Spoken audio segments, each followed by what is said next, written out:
दीपमावशा असल्यामुळे खूप दिवसांनी गावाला गेलो आणि झाडाला एक हात फिरवला.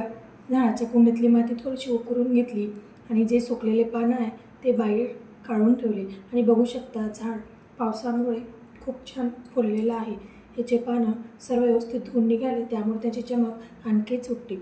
इथे पूर्ण झाड मी जे सुकलेले पत्ते आहेत ते काढून घेतले आणि झाडाची कटिंग केली.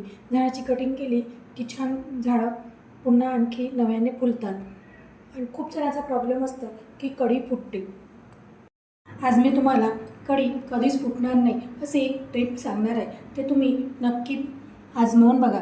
इथे बघू शकता, जेव्हा आपण तेल गरम करतो त्यामध्ये मिरची, मोहरी, लसूण, जिरं आणि तडका देतो, त्यामध्ये थोडं गरम पाणी टाकायचं आणि ताक आणि बेसन सुरुवातीला फेटून घ्यायचं आणि ते त्यामध्ये सोडायचं. आणि जोपर्यंत उकळी येत नाही तोपर्यंत सतत कढी ढवळत राहायची. पुष्कळ जण कढी फुटते म्हणून कढीला उकळी घेत नाही, तर थोडा तडका मारला की गॅस बंद करून देतात. पण हे ट्रिक तुम्ही नक्की आजमावा आणि बघा, तुमची कढी कधीच फुटणार नाही. तर आज होती दीपमावशा. स्वयंपाक करून घेतला आणि सकाळीच मी पूर्ण दीप क्लीन करून घेतले. ही होती आजची देवपूजा. मी मात्र तिकडे फुलांना खूप मिस करते. बघू शकता, खूप सारे फुलं माझ्या गार्डनमध्ये निघालेले आहे. पांढरी फुलं श्रावण महिन्यात खूप सारे निघतात आणि जास्वंदीचे फुलंसुद्धा खूप निघालेले आहेत.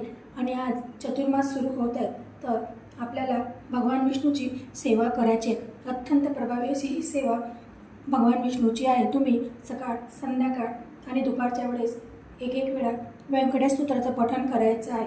अत्यंत प्रभावी ही सेवा आहे. तुमच्या घरातील दुःख, दारिद्र्य आणि लक्ष्मीत वाढ होण्यासाठी ही सेवा अत्यंत प्रभावी अशी सेवा आहे. त्याचप्रमाणे आज दीपमावशा असल्यामुळे अंधाराकडून प्रकाशाकडे जाण्याचा आणि घरात पूर्ण प्रकाशमय वातावरण निर्माण करण्याचा आजचा दिवस आहे.